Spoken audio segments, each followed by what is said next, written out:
Literapistas! Temos aqui connosco hoje a Flávia Castro, a Flávia Amâncio e a Júlia Codo. Oi, oi. A Júlia é uma super querida amiga nossa, uma escritora que nós admiramos muito, há muito tempo, e conseguimos que ela venha falar connosco sobre o livro dela. Eu vou começar por apresentar a Júlia, mais formalmente, aqui na minha cábulazinha, que eu vos conto que ela é editora, escritora, roteirista e tradutora. Em 2019, foi uma das autoras selecionadas para integrar a antologia de contos Leia Mulheres, da editora Jandaíra. Em 2021, publicou Você Não Vai Dizer Nada, pela editora Nós. E publicou também numa coletânea de contos chamada Terra Firme e Outras Histórias, onde estamos nós também, pela editora Paraquedas. Júlia, muito obrigada por estares aqui connosco hoje. Oi, gente, muito obrigada a vocês pelo convite. Estou super feliz. Me sentindo em casa já aqui com pessoas tão queridas que a gente se encontra toda semana praticamente, né? Sim, Há muitos anos, há muitos anos. Há muitos anos, é verdade. Bom, para quem não sabe, vou-vos fazer aqui um update, uma refrescada no que é o Literapistas. Nós aqui no Literapistas temos muito interesse em falar com os leitores, o nosso foco é sobre as leituras. Hoje temos a Júlia para falar sobre este livro dela, que nós conhecemos super bem, porque como a Júlia está a falar, nós fomos acompanhando de alguma outra maneira este livro, a criação deste livro. E, bom, acho que podemos começar. Flávia.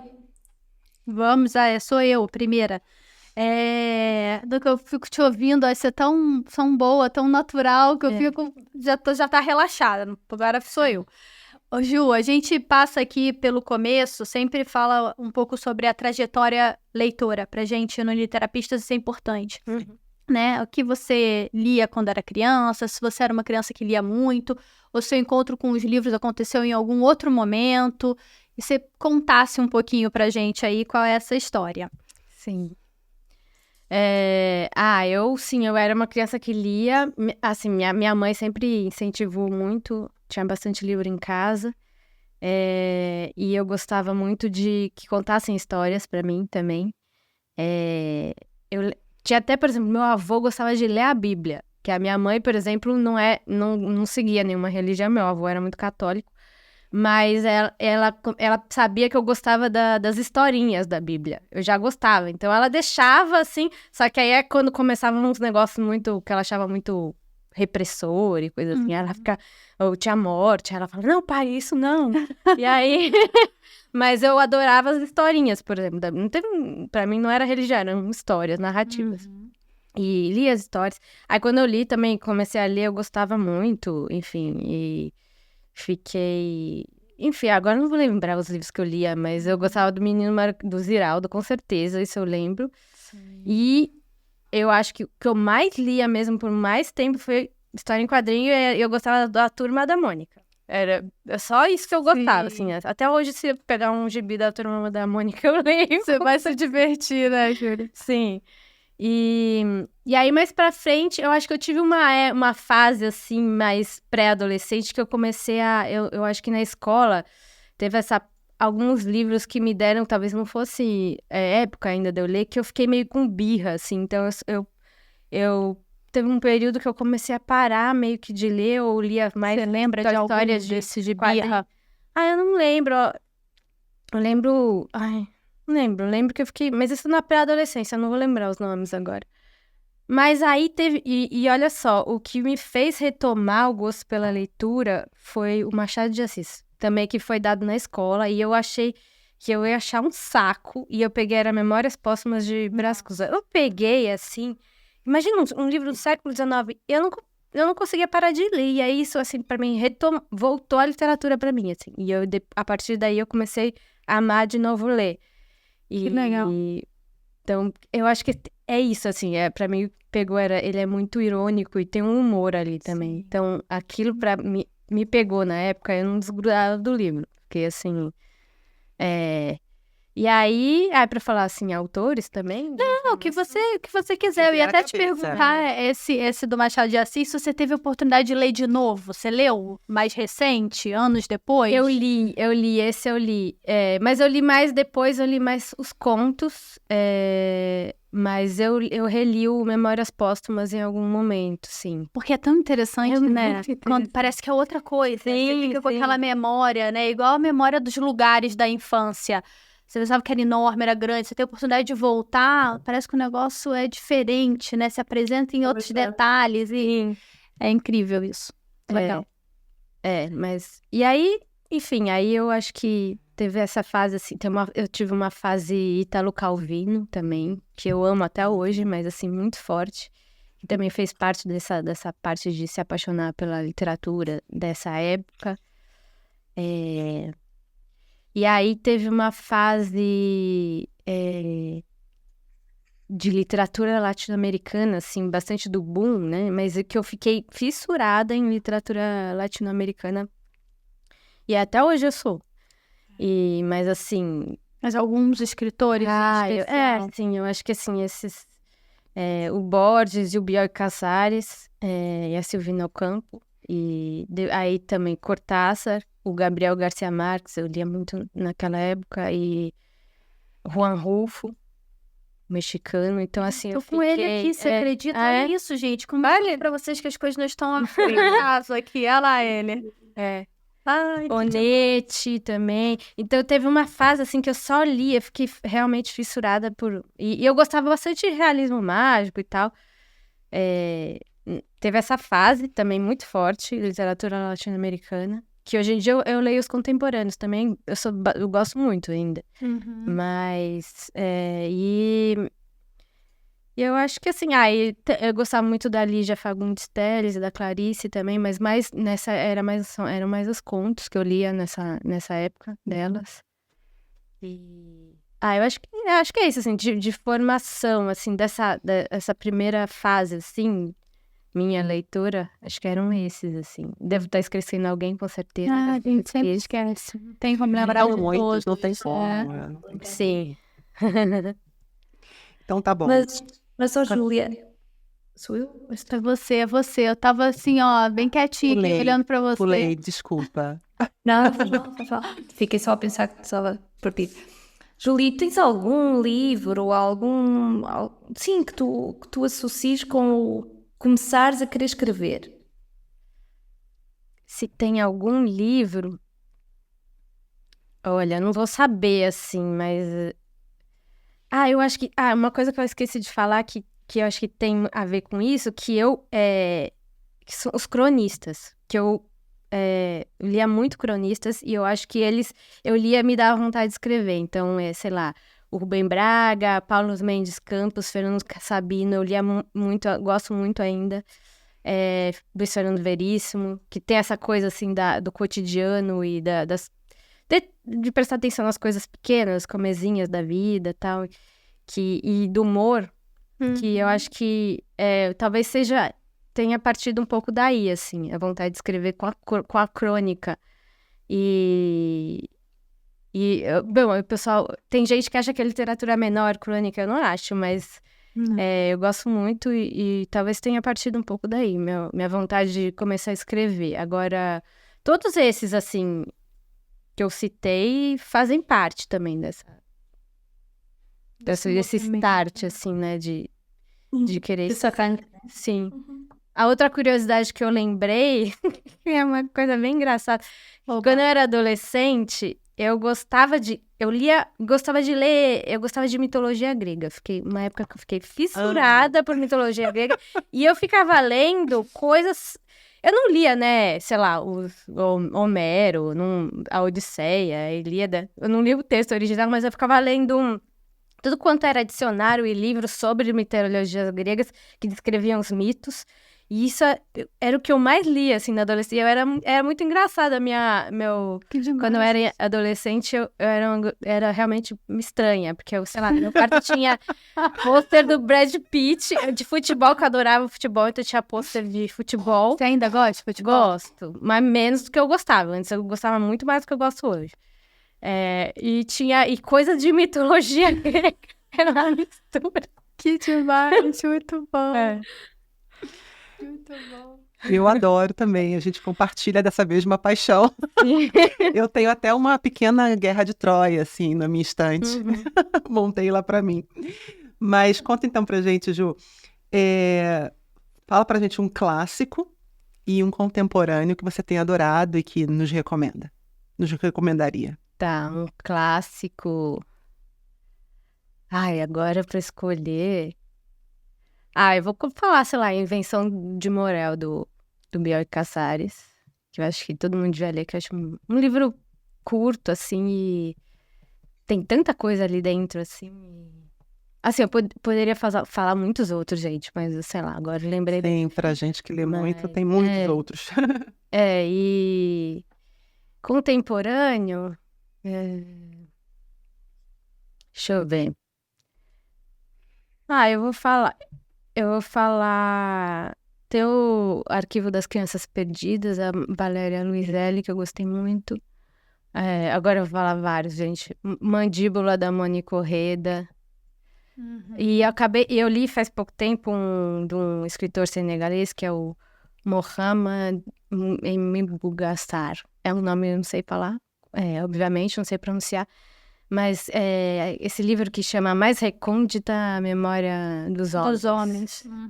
Que eu gostei muito. Você gostou muito? Gostei. Tá na nossa fila aqui. Enfim, só pra falar alguns também, poderiam ser muitos outros. Você lê bastante, né, Júlia? Leio. Sim, eu poderia ler mais. Sempre acho que poderia ler mais, né? Porque eu também não sou uma pessoa que lê super rápido. A minha mãe, ela pega um livro, a minha irmã também, elas Raquel. Raquel é assim. Temos essa pessoa aqui. assim, e eu não consigo ler tão rápido. Eu me demoro, assim, um pouco em cada livro. Principalmente se eu gosto, às vezes até por gostar muito, eu fico, assim, querendo ler mais devagar uma página que eu gostei muito, eu quero reler. E aí eu também sou uma pessoa que eu tenho problemas de concentração, então às vezes eu me distraio, tenho que voltar e tenho que reler pra não perder, né? Então eu não sou... Mas eu tô sempre lendo alguma coisa, só que eu não sou super rápida, que nem, por exemplo, a minha mãe ou a minha irmã também. Tem a minha irmã que ela devora, lê tão rápido que eu não conseguiria ler dessa forma. Sim. Mas tô sempre lendo alguma coisa. Sim. Bom, Bom, então vamos falar do teu livro, que nós gostamos muito, muito, muito. Vou fazer o alerta spoiler, ou seja, quem quer ouvir, nós vamos falar do livro mesmo, vamos falar dos contos, vamos ler trechos. Então, se não leu ainda, é o momento de parar, ler e estar aqui connosco. Então, este livro, você não vai dizer nada, é um conjunto de contos, não é? E eu vou começar por te fazer uma pergunta sobre isto, não é? Que eu comecei a notar que a frase você não vai falar sobre nada se repete muito, não é? Quase que conto sim, conto não, alguns contos seguidos, outros não. Mas todo o livro ou pareceu-me ser sobre o silêncio, o que não é dito, o que não foi falado, o que não encontra as palavras sequer para ser dito. Isto é uma coisa que se repete na tua escrita? O silêncio? Eu acho que nesse livro, principalmente, que é realmente um livro sobre, como você citou, é um livro sobre os silêncios não ditos, né? E ele nasceu um pouco esse incômodo, assim, das relações interpessoais, quando tem alguma coisa que tá aquele silêncio incômodo mesmo, que as pessoas sabem que tem alguma coisa que precisa ser dita, só que ninguém fala nada, ninguém diz nada, e aí eu comecei quando eu estava escrevendo os contos, eu comecei a perceber que tinha um pouco essa pegada em todas as histórias que eu escrevia, assim. E aí eu comecei, as primeiras versões desses contos, do livro tal, era diferente, né? Eu fui mexendo muito. Mas quando eu tava procurando um elemento o que esses contos todos têm em comum que eu tô escrevendo e tal, eu comecei a reparar que já tinha esse primeiro conto que dá nome ao livro, que é o Você Não Vai Dizer Nada, e aí eu comecei a reparar que essa sensação é um pouco essa coisa assim,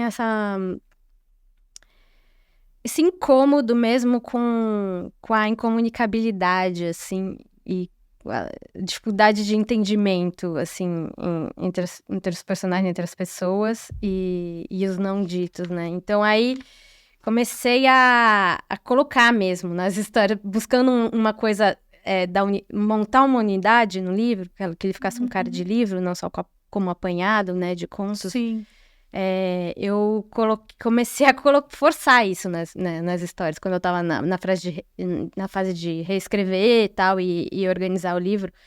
E comecei como a Raquel notou, eu coloquei, né, a frase em alguns contos. Em outros não tem exatamente essa frase, mas tem uma coisa parecida. Tem sempre alguma coisa parecida com essa que algum personagem fala. E aí eu acho que no geral, a minha literatura, eu gosto, assim, de trabalhar com o silêncio, assim, porque eu acho que com o não dito mesmo, né? E eu acho que, sei lá, a vida já tem tanto ruído, né? Então, também ter esses... E o livro, são muitas palavras, né, lá escritas, só que criar esse ambiente de silêncio, de espaço, assim, de você não contar tudo e deixar alguma coisa para ficar subentendida para o leitor pescar, assim, alguma coisa ali que eu acho que é uma sensação muito incrível quando você tá lendo, que não tá escrito aquilo, mas você tem uma sensação que alguma coisa que você sabe qual é, às vezes você não sabe conscientemente, mas que tá naquela história, mas não tá escrito exatamente aquilo. Isso eu acho muito interessante na literatura, então... E você faz muito bem isso. Obrigada. E é muito interessante essa coisa do não dito, porque ele se relaciona, né? Esse vazio de palavras, o silêncio, ele se relaciona de várias maneiras, em várias situações, vários personagens, né? Então, não sei por que nada a ver, mas eu me lembrei agora de uma vez que a gente até conversou, acho que vocês todas estavam juntas, sobre a história do zero, né? Do como representar o zero, né? Na história da matemática e a revolução que era esse zero, como representá-lo, de que maneira, e como, a partir daquele momento, as coisas mudam, né? Porque há uma coisa, há um não falar que às vezes é o melhor a ser feito, né? O não falar é o melhor a ser falado, sei lá. E às vezes não, às vezes é um recuo mesmo, é intencional, é uma contenção. Então, eu acho que ela trabalha aqui no livro com todas as expressões desse silêncio, do não dito, do intencional e do que escapa, do que é natural e do que é artificial. E faz a gente refletir, portanto, e o livro vira essa unidade forte, né? E até a coisa de falares, né?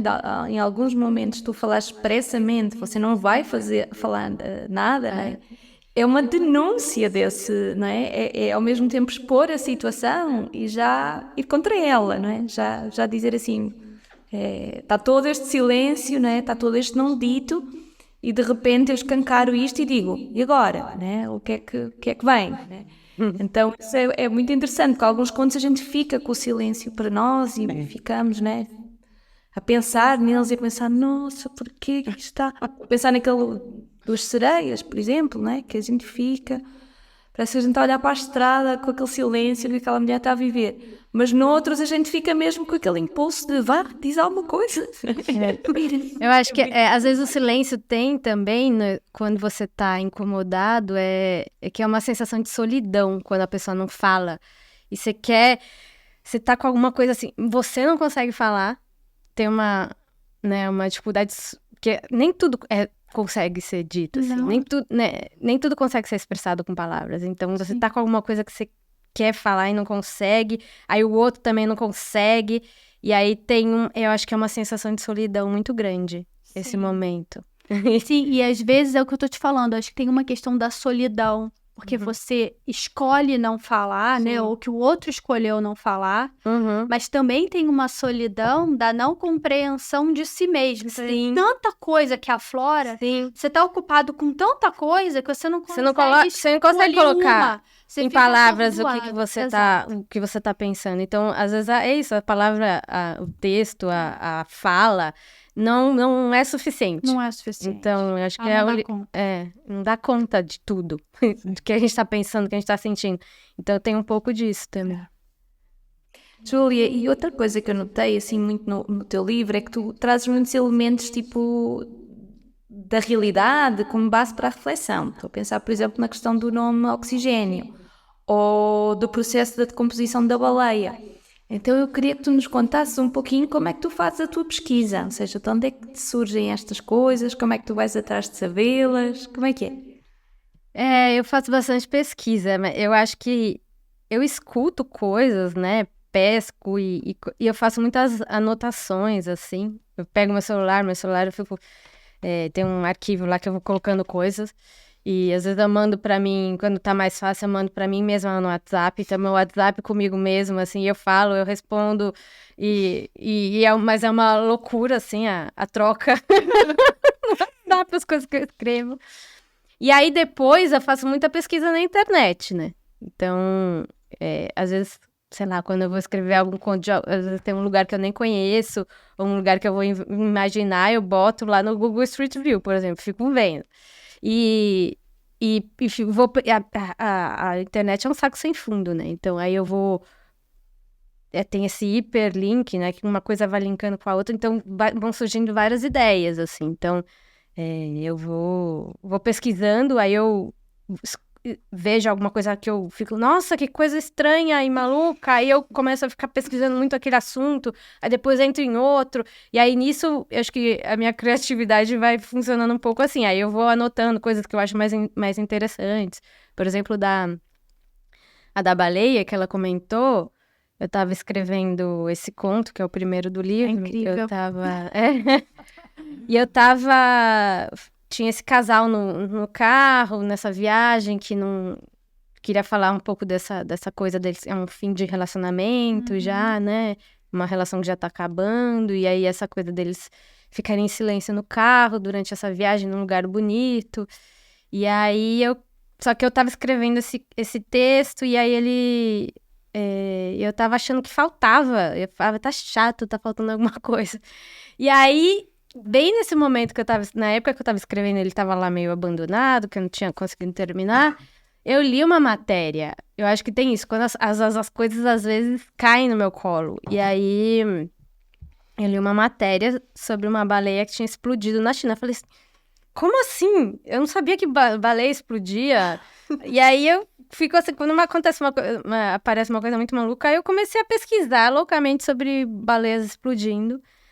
E aí, fico lendo um monte de coisa sobre isso. E o Google fica... Meu Google, assim, o algoritmo, ele fica meio maluco, porque eu pesquiso coisas muito malucas, assim, tipo, baleia explodindo, nome de não sei o quê. E acho que o algoritmo realmente não consegue me compreender, porque é muita coisa louca que eu pesquiso. E aí, é isso. Aí de repente, porque eu gosto de colocar numa história, assim, uma coisa que me chama muito a atenção. Então, por exemplo, essa é uma coisa, do oxigênio que ela falou. Essa aí nasceu de uma proposta da oficina de contos que a gente estava fazendo, tinha alguma coisa que tinha que ter ciência, alguma coisa assim. E aí eu resolvi... eu nem lembro mais, mas eu lembro que eu fui pesquisar o oxigênio e aí caí nessa história do Lavoisier com a rivalidade. Acho que era rivalidade, alguma coisa assim. Isso, era rivalidade, mas eu acho que tinha que intercalar. Tem muito tempo. Faz muito tempo. E aí essa história é muito, muito doida, né? A vida... As narrativas, assim, históricas, todas são muito malucas, assim. E eu gosto muito, assim, quando eu acho uma história interessante. Aí eu também fui pesquisando sobre a história da invenção do oxigênio. Da invenção não, da descoberta, né? E isso, aí... aí caí nessa história desses dois, e aí resolvi escrever um conto sobre isso. Muito bom, muito bom. Você fala em temas malucos, em histórias malucas, que você depois vai ajustando na sua história e vai ficando assim com a nossa cara e a gente se vê completamente ali. E agora o que fazer? Então, assim, bom, como já foi dito aqui sobre os silêncios, né? A gente percebe que nos seus contos, você narra o lado de dentro, né? O que nos é íntimo. E fica muito nítido nisso, no cansaço daquela mulher que faz vendas de porta em porta e que leva a filha. E aquele cansaço, ele não é dito, mas ele é mostrado o tempo todo na narrativa. A gente vê também sobre esse término de relacionamento, que não sei nem se o casal chega a perceber que terminou, mas a gente claramente vê que ali não vai ter uma continuação. Tem também o próprio delírio daquela jovem, né, onde tudo vai se encolhendo ao redor dela e que, novamente, também as pessoas não sabem muito bem, mas a gente vê isso e a gente chega ao final, nós, leitores, um pouco expostos, porque é também a nossa realidade. É também como nós nos posicionamos no mundo, né? E aí eu queria entender se é essa a sua intenção, revelar aquilo que nem a gente sabe como dizer, aquilo que está tão dentro da gente que não tem palavras, mas você acaba colocando palavras na gente. E era um pouco essa a sua intenção? Acho que sim. Talvez eu não tenha pensado com todas essas palavras maravilhosas que você falou, mas sim, eu acho que tem uma coisa até inconsciente minha de quando eu tô escrevendo, de tratar um pouco dessas coisas internas mesmo, e como a gente disse antes, né, que a gente não consegue dizer com palavras, assim. Então, como que eu vou fazer pra falar uma coisa, escrever algo que eu não consigo dizer em palavras? Então, aí você fica meio contornando, né, então... E aí, eu acho que é isso, eu narro... Uma forma de fazer isso é narrar os silêncios, né? Não sei, tentar narrar de alguma forma esse silêncio e com foco, assim, na sensação mesmo, né? E aí, eu nem sei como racionalmente, né, eu faço isso, mas eu acho que eu tento criar esse clima, assim, e com as descrições também chegar nesse ponto, assim, de tentar colocar na história isso, né? Isso, o que não tá sendo dito. Não, mas não sei nem se eu respondi direito essa pergunta. Respondeu super bem, tá ótimo. Porque é um pouco esse lugar, né, nosso, do leitor, né? A gente fica assim, se sente exposto ali e ninguém disse nada, nem nem a história, nem o conto, nem nós mesmos. E ao mesmo tempo tá tudo dito. Sim. É muito, muito maravilhoso isso que você faz, é muito bom. Bom, pegando em específico um conto seu, chama-se Enquanto os Outros Dançam, que também é maravilhoso. Ai, pelo amor de Deus, conta. Pelo amor de Deus. A protagonista, ela tá numa festa, só fazendo um pequeno... a protagonista tá numa festa e ela ouve secretamente, né, a história de um casal que está ali conversando a partir de uma fotografia. Então, existe a história da fotografia, existe a história da festa e existe a história do casal.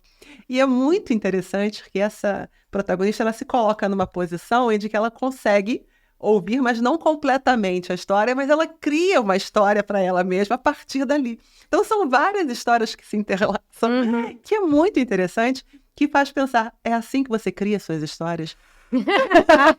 Acho que faz sentido, sim, Eu acho que tem uma coisa assim, essa personagem que fica observando ali meio stalker, assim, meio olhando pro...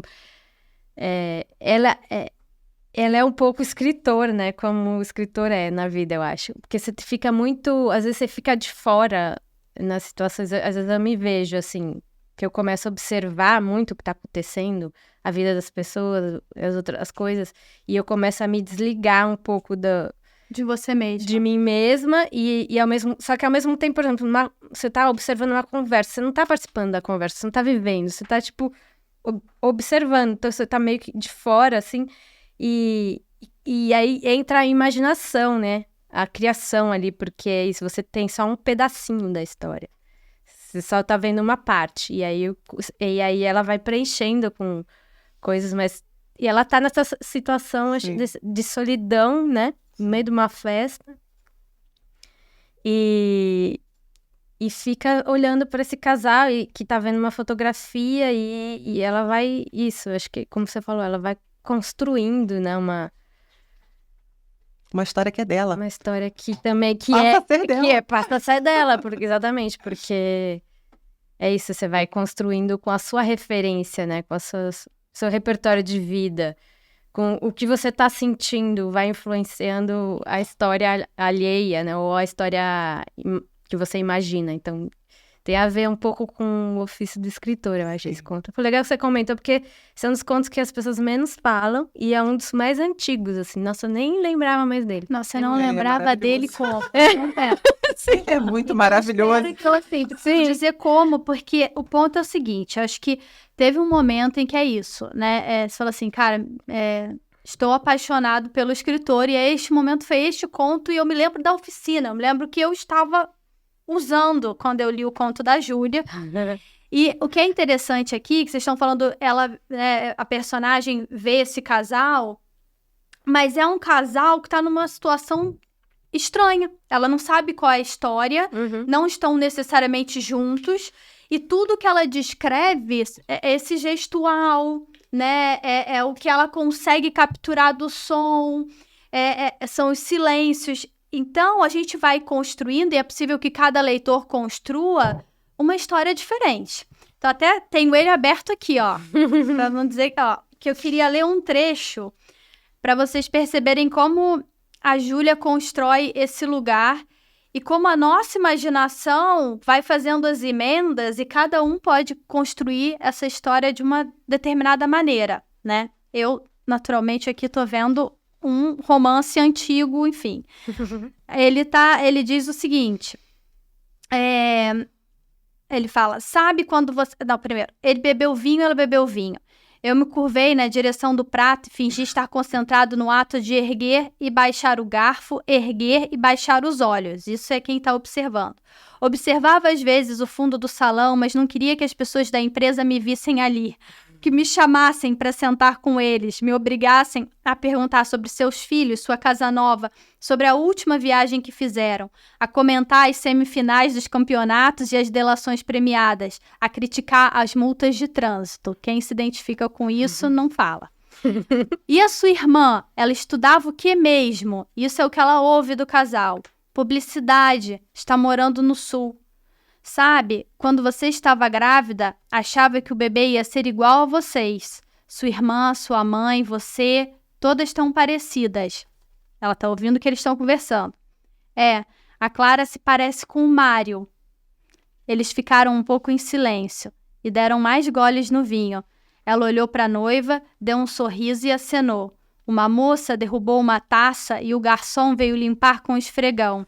Um menino pequeno passou correndo entre as mesas e ficou de pé em cima da cadeira. Vocês sumiram naquela época. Bem, sim, é natural, foi melhor assim.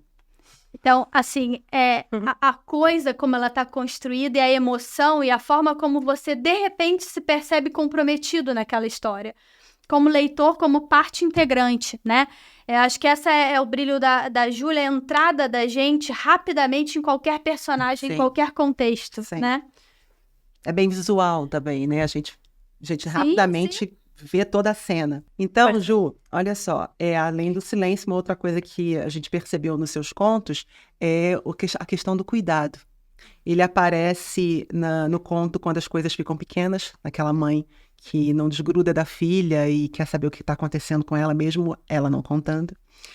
A gente percebe no conto Golden Gate, né, com aquela senhora baixinha de bochechas rosadas que segura a mão da paciente, né, da protagonista no caso, e mesmo também não a conhecendo, fica ali naquele lugar do cuidado, né? Também, mais à frente, a gente também vê no elevador, na cena do elevador, o Carlos também falando ininterruptamente com a protagonista para que ela se acalme e não entre em pânico durante o período que eles estão presos no elevador. Mas também, curiosamente, aparece no conto As Coisas Perdidas uma avó que ficou na posição de cuidar de uma neta, né, depois do falecimento da mãe, e é um cuidado diferente, né? Quando a gente fala do cuidado, e esses exemplos que eu acabei de dar, é aquele cuidado, o aconchego, aquela pessoa que está junto, enfim, se entregando pela outra. Mas nesse caso, você apresenta um cuidado que é um cuidado que, de certa forma, adoece, né? Ele não cura, mas ele adoece. Tanto essa neta que faz essa avó adoecer, né, com toda a sua crueldade, não vou falar aqui depois os leitores que procurem, porque é sensacional o conto. Ela faz essa avó adoecer, e essa avó que também adoece essa neta, né, com escolhas que ela faz para a vida e do corpo também dessa neta, né? Então, eu gostei muito de você ter apresentado esses dois tipos de cuidado para a gente. E você acredita que ele tenha, de fato, o cuidado, essa dupla função de curar e adoecer? Acho que sim. Acho que sim. Eu acho que a relação, acho que do cuidador e do cuidado, que é uma coisa muito próxima de muitos sentimentos e emoções se misturam, né? Muito contraditórios. E aí, eu acho que é uma relação bem neurótica, né? Então, sempre se você for ver mãe e filho, e tem amor, mas pode ter também muito ódio no meio, né? Porque é uma relação complicada, assim, porque é tenso, né? Na verdade, cuidar de alguém, eu acho. Então, tem essa parte que você comentou do cuidado do aconchego, né? E tem a parte do cuidado que é a obrigação de cuidar, né? Que eu acho que é muito difícil na vida, né? Quando você tem essa obrigação, às vezes você não queria estar ali. Acho que tem um pouco... Eu acho que o conto... Aquele conto da vendedora de cosméticos, de cosméticos e outras bugigangas, que tem que cuidar da filha enquanto trabalha.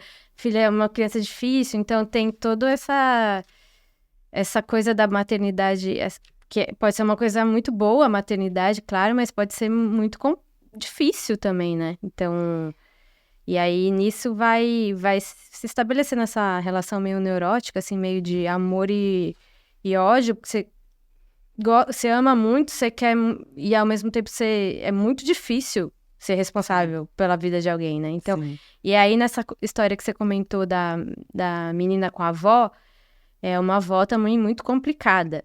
E aí tem uma relação também muito complexa. Claro que tem amor no meio, porque é família, é cuidado, mas é um cuidado meio violento mesmo. Sim. Que a avó tem com ela, e ela também sente muita raiva, e ela começa a extravasar essa raiva, né, na história desse conto, fazendo pequenas maldades com a avó, né? Sim, então, pois é, e achei muito maravilhoso você nos lembrar, né, a nós leitores, que o cuidado também faz mal, às vezes. Né? Pode ser violento também, né? Pode. Muito legal. Mas desculpa interromper, só para... agora que estava-te a ouvir, né? Acho que nesses dois contos é possível fazer essa relação com que o silêncio também é essa possibilidade de respirar fundo antes de voltar a cuidar do outro, não é? Ou seja, porque as duas se calam em momentos muito peculiares, que é do género, quando a gente acha que elas vão, tipo, rebentar, assim, dizer, não aguento mais, né? Não, avó, lembro-me disto e tu és péssima, né? E aí elas é que respiram fundo e começam um cuidado, né? Então eu acho que também aí o silêncio é um pouquinho diferente de outros contos, né? Não está no lugar de uma coisa que se perde, mas de uma coisa que se reconquista, né? Que permite reconquistar alguma coisa. Isso é muito bonito, isso dá-nos assim como uma certa força também. Sim. Muito bom. Não, muito bom. Eu acho que tenho aqui, enfim, poderia falar de cada conto desses, assim, por horas. Tem um que não dá para não comentar, que é a História em Preto e Branco. Mais uma vez eu tenho memória dele fresquinho, assim, recém-saído da Júlia. Que é, enfim, uma história, mais uma vez, o alerta de spoilers, né? Mas de um pai, né? Ou, sei lá, de uma criatura que surge para esse personagem num momento muito específico da vida dele. E tem um trecho que diz: não sei porque a história é em preto e branco, talvez porque seja sobre o meu pai, ou sobre o homem que chegou e disse: eu sou seu pai. E é provável que eu o veja assim, descolorido. E ele chega e, enfim, é recebido no apartamento desse personagem. Eles têm ali uma relação que ela é toda esquisita, né? Eu acho que é sobre essa, vou chamar esquisitice que eu queria falar, que eu acho que também é um traço da sua escrita, porque é uma coisa da ordem do insólito, né? Essa figura, como você descreve essa figura, esse pai. Não vou falar também para acho que as pessoas precisam ler, mas é muito interessante a descrição dele. E é tudo esquisito, ele chega e se anuncia assim, e nenhuma das referências que ele dá o personagem reconhece, e mesmo assim o acolhe, e a mulher fala: o que você tá fazendo? Quem é esse cara? Enfim, toda uma situação esquisita, mas que no fundo a gente empatiza com ela. No fundo você pensa: talvez eu fizesse a mesmíssima coisa. Não tem uma coisa assim, dessa ordem? Então você passa a aceitar o esquisito que há em você mesmo. Eu tô falando você, leitor. É como se você estivesse colocado numa situação em que você acha estranho, mas talvez aceitável ou justificável. Eu acho que a Júlia consegue fazer isso com muitos personagens, em muitas situações. Mas esse especial, eu queria entender, não sei se você lembra, de onde veio a ideia. Eu não sei se eu vou lembrar mesmo. Mas eu acho... Eu acho que é muito interessante os atravessamentos nesse conto, né? A forma como os eventos se sucedem. Você falou aí no início da influência dos latino-americanos, né? De toda essa coisa do realismo mágico. A literatura fantástica, né? Porque eu não trabalho exatamente com literatura fantástica, mas eu acho que eu pego, porque ele tem um pé mais forte, assim, mais fincado na realidade, mas eu pego muito essa coisa da estranheza, do insólito mesmo, é uma coisa que eu gosto muito.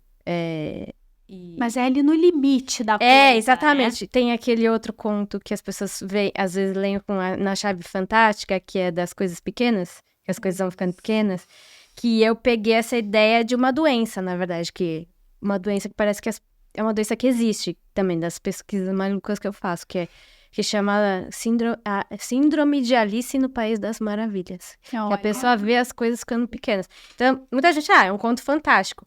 E pra mim, pode ser lido assim, mas pra mim é mais sobre uma doença psiquiátrica mesmo, né?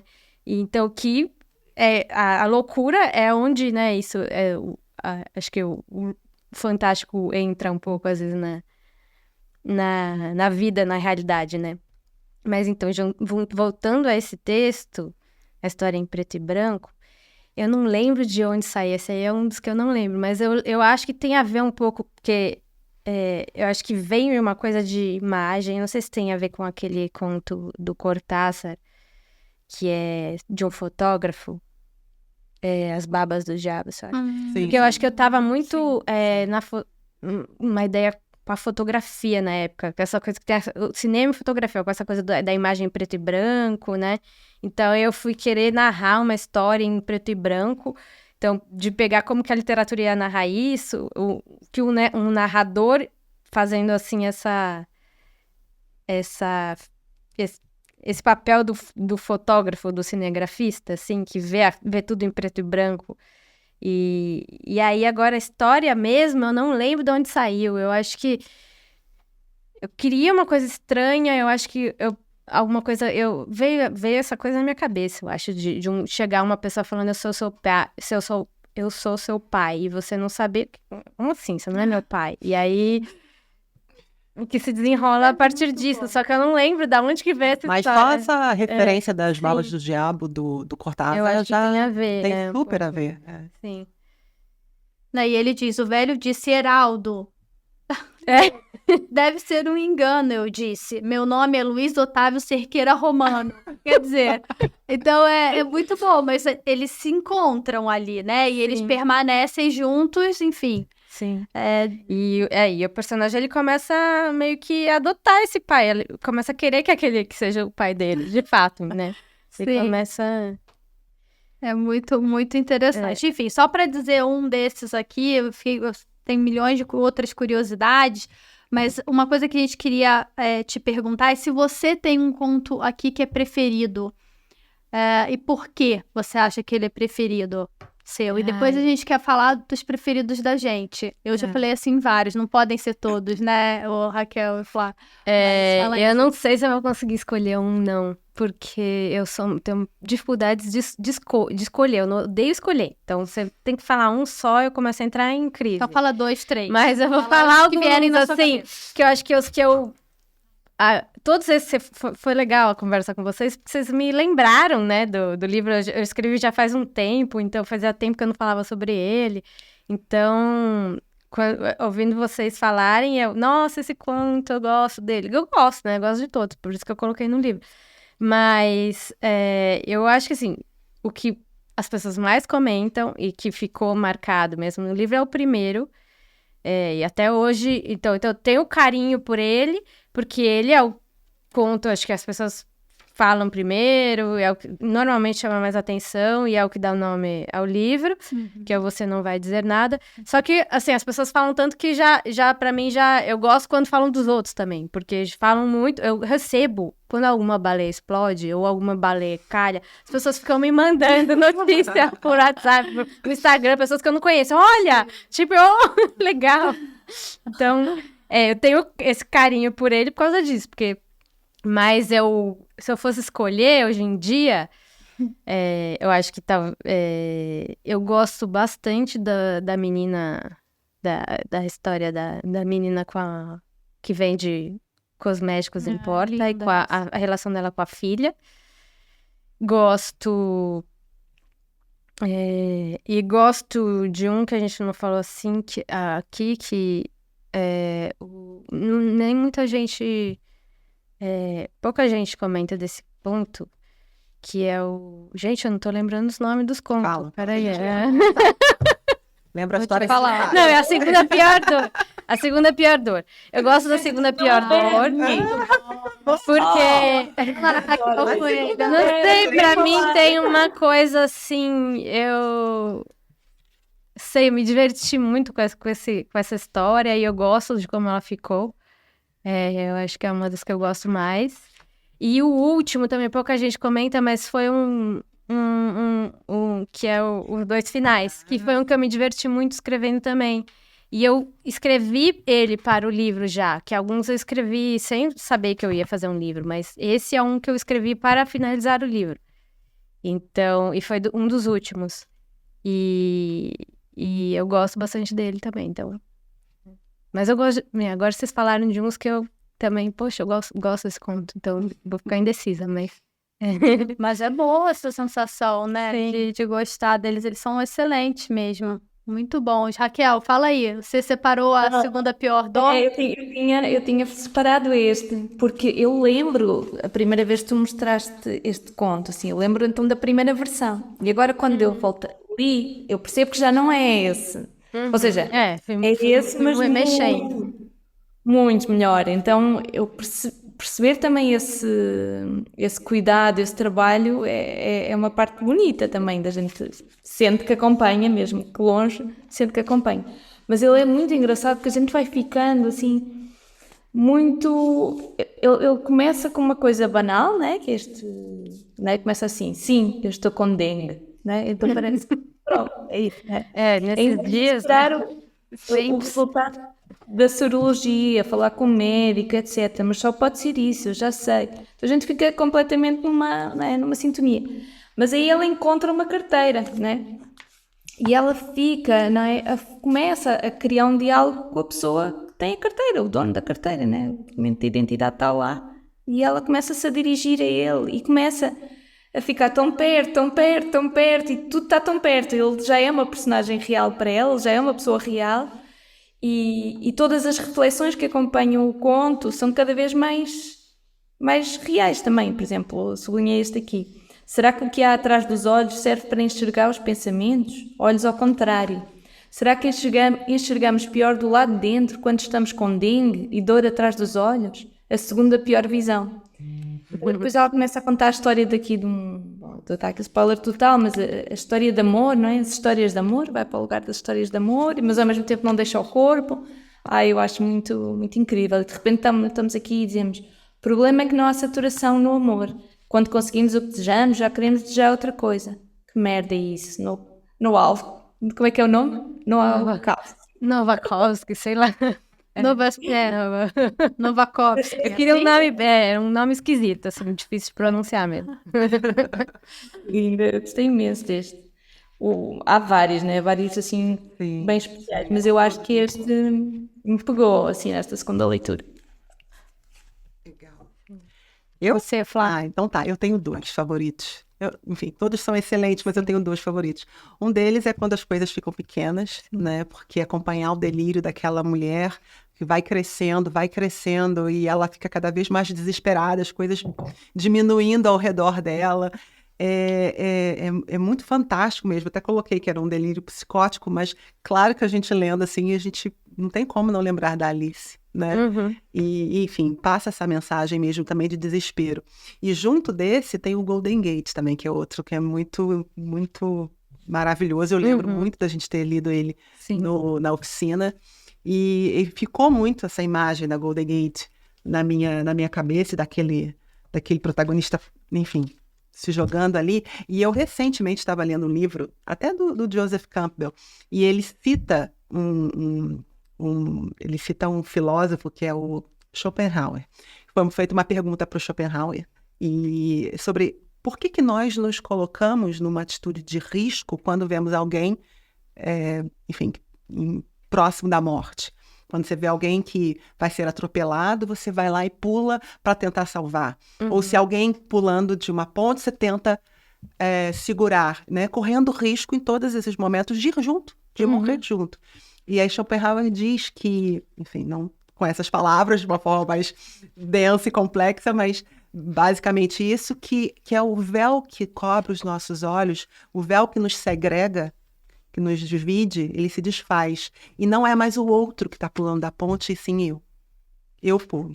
Então é por isso que você se coloca ali na hora, porque você não olha para o outro, mas para si próprio. Sim. E eu achei isso tão interessante. E essa sua imagem, né, que você criou daquele homem pulando da ponte, é a imagem que eu penso de um suposto suicida, né? Naquela ponte e naquele momento. E é muito bonito no fim do conto como uma pessoa que não tem nada a ver com ela dá a mão, leva cookies, fica ali do lado e ela se sente bem e naquela angústia que ela estava no início do conto se desfaz, né? E uma nova vida se abre, uma nova oportunidade se abre para essa pessoa e eu acho isso muito, muito bonito. Sim. Tá, enfim. Legal. Todos os seus contos. Bom. É bonito isso, eu achei, porque é a minha sensação ao ler a Júlia, né? Esse vai buscar o personagem, porque o personagem é você, de certa maneira, né? Então eu achei bonita essa imagem. Eu vou ficar com enquanto eles dançam, enquanto os outros dançam, né? Que é esse conto que a gente já falou algumas vezes aqui.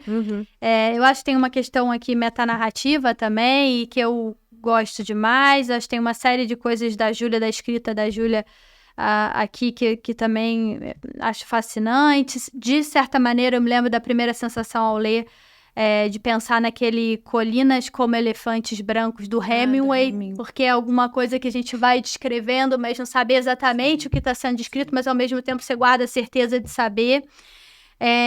Enfim, então acho que são vários os contos, são todos imperdíveis e são mesmo. Esse livro, eu acho um livro muito bom, mas para mim fica eu fico com esse porque tem uma identificação mais antiga. Ótimo.